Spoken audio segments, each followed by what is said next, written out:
Thank you very much for all that you have done. Before I begin, I too would like to acknowledge that this is the unceded territory of the Coast Salish people. I do that not just in a perfunctory way, but to remind us all to remember that people have occupied this area for thousands of years.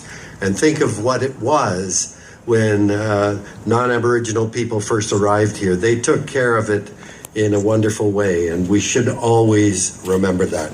The measure of our great success is not built in these structures, as Debbie pointed out, but in the fact that this area was once an abundant, rich area that we've long forgotten.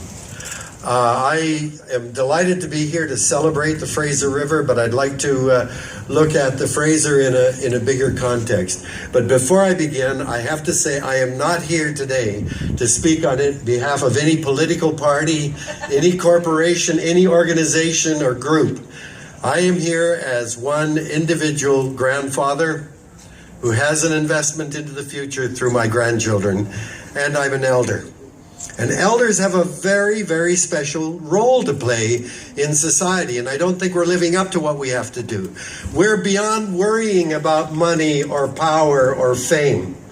I know there are a few elders that still think that, but they need help. They've got problems. Most of us are beyond worrying about those things. We don't have to kiss anybody's ass in order to get a promotion, a job, or a raise. We can now. We've given up those games. We can speak the truth from our hearts. And if that pisses someone off, that's their problem, not ours. So we elders have a responsibility now. We talk about the acknowledging the territory of the First Nations. After all that we've done to First Nations people, I still come to them saying, we need your leadership. In spite of all of that, we need something you've got that we don't have. And that is that sense of deep attachment to place.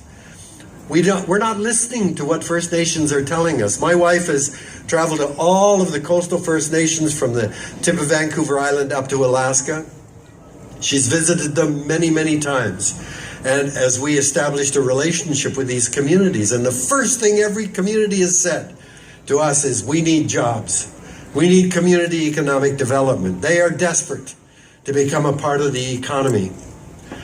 And you can bet that the feds, the provincial government, and corporations have offered each of these communities millions of dollars if they just sign on the line and let the pipeline be built through their territory. And yet they are 100% against the pipeline. That's an incredibly profound message to